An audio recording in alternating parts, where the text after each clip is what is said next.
செல்ல குழந்தையே, இன்று வளர்பிறை பஞ்சமி நாள். இன்று இரவு என் வராகி என் முன்னால் இந்த ஒரு நீரை மட்டும் நீ கரைத்து வைத்து பார். நிச்சயமாக இந்த தாயானவள் உன்னுடைய வாழ்க்கையில் மிக பெரிய அற்புதத்தை, அதிசயத்தையும் மிக விரைவாக நடத்தி காட்டுவேன். உன்னால் நம்பவே முடியாத பல நல்ல மாற்றங்கள் உன் வாழ்க்கையில் அரங்கேறும். வளர்பிறை பஞ்சமி நாளில் இந்த தாயானவள் உன்னோடு பேசி கொண்டிருக்கின்ற இந்த நேரம், நான் மனதிற்குள் இருக்கின்ற எண்ணங்களை தெளிவாக இருக்கும் பட்சத்தில் அதையெல்லாம் நான் ஈடேறி கொடுத்து விடுவேன். என் பிள்ளையே, நீ என் முன்னால் கரைத்து வைக்கக்கூடிய இந்த நீரானது இந்த வராகி என் மனதை நிச்சயமாக குளிர் வைக்கும். இந்த தாயானவளை உனக்கு காட்சி கொடுக்க வைக்கும். அது மட்டுமல்ல, என் பிள்ளை எந்த அளவிற்கு என் மீது அன்பு வைத்திருக்கின்றது என்பதையும் உணர்ந்து கொள்வதற்கும், உன் அன்பினை புரிந்து கொண்டு உனக்கு பல நல்ல விஷயங்களை செய்து கொடுப்பதற்காகவும் நான் இந்த வராகி உன்னிடத்தில் இத்தனையும் சொல்லி கொண்டிருக்கின்றேன். என் பிள்ளையே, உன்னால் இதை செய்ய முடியவில்லை என்றால் அதற்காக நீ வருத்தப்பட வேண்டிய அவசியமில்லை. என் பிள்ளை செய்ய முடியாத நேரத்தில் பிரச்சனைகள் இருக்கும்போது கூட அதை கூட உணர்ந்து கொள்ள முடியாதது அல்லவா? இந்த தாயானவள் உன்னால் செய்ய முடியாமல் நிச்சயமாக எனக்காக இந்த விஷயத்தை செய்து இன்று இந்த வராயினுடைய அன்பினை பெற்றுக்கொள். என் பிள்ளையே, எல்லோருக்குமே இது தெரிந்து விட்டாது. அவ்வளவு எளிதில் யார் கண்களுக்கும் இது போன்ற செய்திகள் பட்டு விடாது.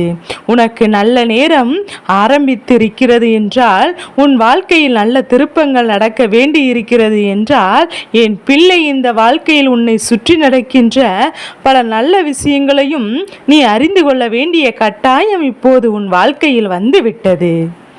என் குழந்தைக்கு நடக்கவிருக்கின்ற அத்தனை நன்மைகளையும் இந்த தாயானவள் உணர்த்ததான் வந்திருக்கின்றேன். என் பிள்ளையே, எனக்கும் உன்னிடத்தில் இதை செய் என்று நான் உன்னிடத்தில் உரிமையாக கேட்கின்றேன் அல்லவா? அதுபோலதான் என் குழந்தை, நீயும் இந்த தாயானவள் என் முன்னால் நின்று உரிமையாக இதனை கேட்கின்றாய். நீ உரிமையோடு கேட்கின்ற விஷயங்களை நான் ஒருபோதும் தரமாட்டேன் என்று சொல்லிவிட மாட்டேன். ஆனால் ஒரு தாயானவளிடம் எந்த ஒரு விஷயத்தை உரிமையாக கேட்க வேண்டும் என்பதை புரிந்து கொண்டு நீ கேட்க வேண்டும். ஒரு தாயாக நான் எதை செய்து கொடுப்பேன் என்று நினைத்து நீ எந்த ஒரு விஷயத்தையும் கேட்டு விடக்கூடாது என்பதற்காக உன் மனதில் எது சரி என்று படுகிறதோ, அது உனக்கு எது சரி என்று தோன்றுகின்றதோ, உன் மனசாட்சி எதற்கு உனக்கு நல்ல பதிலை கொடுக்கின்றதோ அதை மட்டும்தான் நீ என்னிடத்தில் கேட்க வேண்டும். என் பிள்ளையே, இந்த விஷயம் நம் வாழ்க்கைக்கு சரிபட்டு வராது, நமக்கு பிரச்சனைகளை கொடுக்கும் என்று தெரிந்து கொண்ட பிறகு நீ மீண்டும் மீண்டும் அந்த தவறை செய்துவிடக்கூடாது.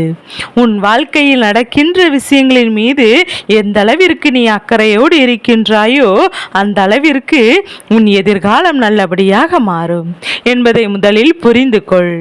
நம் தெய்வம் நம் வராகிதானே என்று சொல்லி எல்லாவற்றையும் நீ சொல்லிவிடக்கூடாது. ஏன் தெரியுமா? என் பிள்ளையே, தெய்வத்தின் உன் மீது ஒரு மதிப்பு இருக்கின்றது.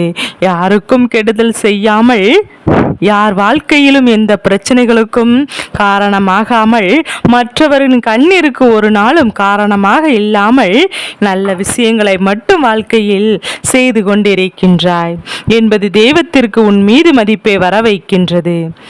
அதே நேரத்தில் ஒருபோதும் என் பிள்ளை இது போன்ற அதிசக்தி வாய்ந்த நாளில் அடுத்தவர்களின் வாழ்க்கையை கெடுப்பதற்கோ அல்லது அடுத்தவர்கள் கெடுதல் செய்த விஷயத்தை பற்றி யோசிப்பதோ கூடாது. அதை தான் அம்மா சொல்லக்கூடாது என்று சொல்கின்றேன். என் பிள்ளையே, யாருக்கும் என்ன தண்டனை எந்த நேரத்தில் கிடைக்குமோ, எந்த நேரத்தில் கொடுக்க வேண்டும் என்று உன் தாயானவள் எனக்கு நிச்சயமாக தெரியும். அதனால் என் குழந்தை எதற்காகவும் மனவேதனைப்பட்டு மன வருந்தி நிற்காதே. இந்த சூழ்நிலையாவது உனக்கு வாழ்க்கையில் வாழ்க்கையில் பல நன்மைகளை நிச்சயமாக கொடுக்கும். உனக்கான விஷயங்களை நிச்சயமாக சொல்லி கொடுக்கும். எந்த நேரத்தில் எதை கொடுக்க வேண்டும் என்று உன் அம்மாவிற்கு தெரிகிறது என்பதை புரிந்து கொண்டாலே போதும். உன்னிடத்தில் எதுவும் கிடைக்கவில்லை என்றால் அதற்கு நீ வருந்தி கொண்டு அழுது புலம்பிக் கொண்டிருக்க மாட்டாய். நமக்கானவை எல்லாம் நம்மை வந்து சேரும் என்ற நம்பிக்கையோடு தானே நீ வாழ்ந்து கொண்டிருப்பாய். அதனால் என் பிள்ளை, இனிமேலாவது இனி வருகின்ற சூழ்நிலையை எதிர்கொள்ள நீ எப்போதும் தயாராக இரு. உன் வாழ்க்கையில் நடக்கின்ற ஒவ்வொரு விஷயங்களையும் பெற்றுக்கொள்வதற்கு எப்போதுமே என் பிள்ளை நீ மனமகிழ்ச்சியோடு இரு. நடப்பதெல்லாம் உன்னுடைய நன்மைக்குத்தான் மட்டும்தான் இருக்கும் என்பதை புரிந்து கொண்டு என் பிள்ளை நீ இந்த வாழ்க்கை உனக்கு கொடுக்கின்ற எல்லா விஷயங்களையும் சரியாக செய்து கொள்ள முடியும். எல்லாம் நடந்தது முடிந்ததாகவே இருக்கட்டும். இனிமேல் நடக்கவிருக்கின்ற ஒவ்வொரு விஷயங்களையும் நீ சரியாக புரிந்து கொள்ள வேண்டும். உன் வாழ்க்கையில் தெய்வம் இருக்கிறது என்பதை நீ தெளிவாக இருக்கின்றாயா? அதை மட்டும் முதலில் நீ தெளிவுபடுத்திக்கொள். இல்லை, நாம் ஏதோ கேட்கின்றோம், சொல்கின்றோம், செல்கின்றோம் என்று இருந்தால் நான் சொல்கின்ற வார்த்தைக்கு ஒரு நாளும் உன் செவிகளை தொடாது என்பதை புரிந்து கொள். உன் மனதை உன் வாக்குப்பட வேண்டும். இது நமக்கு நடக்கும் என்ற நம்பிக்கை உனக்குள் வர வேண்டும். வந்தால் மட்டும்தான் இந்த வாழ்க்கையில் நடக்கவிருக்கின்ற அத்தனை நன்மைகளையும் உனக்கு தொடர்ச்சியாக நடக்கும் என்பதை நீ புரிந்து கொள்வாய். என் பிள்ளை, எந்த நேரத்திலும் இந்த வாழ்க்கையின் மீது இருக்கின்ற அன்பை இழந்து விடாதே. இந்த வாழ்க்கை இப்போது நீ கேட்டதை கொடுக்கவில்லை என்று வரவிருக்கின்ற நன்மைகளை நீ விட்டு விடாதே. இவையெல்லாம் உனக்கு சரியாக நடக்க வேண்டும். இந்த வராகி உனக்கு நிச்சயமாக நல்ல ஆசிகளை வழங்க வேண்டும். அதற்கு நீ என்ன செய்ய வேண்டும் தெரியுமா? என் பிள்ளையே, இன்று வளர்பிறை பஞ்சமி பூஜையில் நீ எனக்கு ஒரு செம்பு நீரில் சர்க்கரையும் ஏலக்காயும் கலந்த நீரை நீ வைக்க வேண்டும். அதாவது ஏலக்காயை பொடியாக தூவி அதனோடு மண்ட வெள்ளத்தை அதில் போட்டு கரைத்து அந்த பானகாரத்தை எனக்கு வைக்க வேண்டும். இன்று இந்த அம்மா இது உன்னிடத்தில் கேட்டுதான் வந்திருக்கின்றேன். இதை தாயானவள் கரைத்து வைத்துவிட்டால் போதும். நிச்சயமாக என் குழந்தைக்கு இந்த தாயானவளின் ஆசீர்வாதங்கள் கிடைக்காமல் போய்விடாது. இன்றோடு என் பிள்ளையினுடைய கஷ்டங்கள் முடிய போகின்றது. எனக்காக ஆசையோடு வைத்திருக்கின்றாய் அல்லவா? இந்த வாகனத்தை நான் உன் தாயானவள் நான் காட்சி கொடுப்பேன். என் பிள்ளையே, என்னுடைய காட்சியை காண வேண்டும் என்று எத்தனையோ குழந்தைகள் தவித்து கொண்டிருக்கின்றார்கள். எத்தனையோ பேர் என்னுடைய காட்சியை கண்டு வியந்தார்கள். நான் ஏதேனும் ஒரு பொருள் உனக்கு இருப்பதை உணர்த்தி கொண்டுதான் இருப்பேன். நீ வைக்கின்ற எந்த ஒரு விஷயங்களாக இருந்தாலும் அதில் ஏதாவது ஒரு ரூபத்தில் உனக்கு நிச்சயமாக காட்சி கொடுத்திருக்கின்றேன் என்பதை நீ மறந்து விடாதே. என் பிள்ளையே, இந்த நாள் உன் வாழ்க்கையில் நடக்கின்ற ஒவ்வொரு விஷயங்களுக்கு பின்னாலும் இருக்கின்ற சில உண்மைகளை வெளியே கொண்டு வந்துவிட வேண்டும். ஏன் தெரியுமா? தெய்வத்தின் முன்னால் இருக்கும்போது மனதிற்குள் பொய் என்கின்ற வார்த்தைக்கே இடம் இருக்கக்கூடாது. உனக்குள் இருக்கின்ற ஏதேனும் உண்மைகள் வெளி சொல்ல முடியாமல் இருக்கிறது என்றால் அதை வைத்துவிட்டு இந்த தாயானவளின் இடத்தில் சொல். நிச்சயமாக அம்மா உனக்கு அதையெல்லாம் உன் வாழ்க்கையில் நிறைவேறாமல் இருக்கின்ற ஆசைகளை எல்லாம் நிச்சயமாக நல்லதொரு பதிலை தருவேன் என்பதில் எந்த ஒரு சந்தேகமும் வேண்டாம். என் பிள்ளை, இது மட்டுமா? அதன் பிறகு நீ எனக்கு பூஜைகளை செய்யலாம். செய்து முடித்துவிட்டு இந்த பானகாரத்தை நீயும் குடித்து உன்னுடைய இல்லத்தில் இருப்பவர்களுக்கும் நீ குடிக்க சொல்லலாம். நிச்சயமாக இது இந்த வராகி உனக்கு கொடுக்கின்ற மிகப்பெரிய ஆசீர்வாதம் என்பதை நீ புரிந்து கொள்ள வேண்டும்.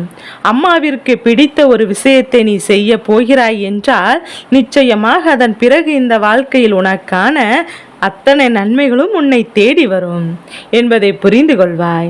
எல்லா நேரமும் உனக்கானதாக இல்லாமல் இருந்திருக்கலாம்.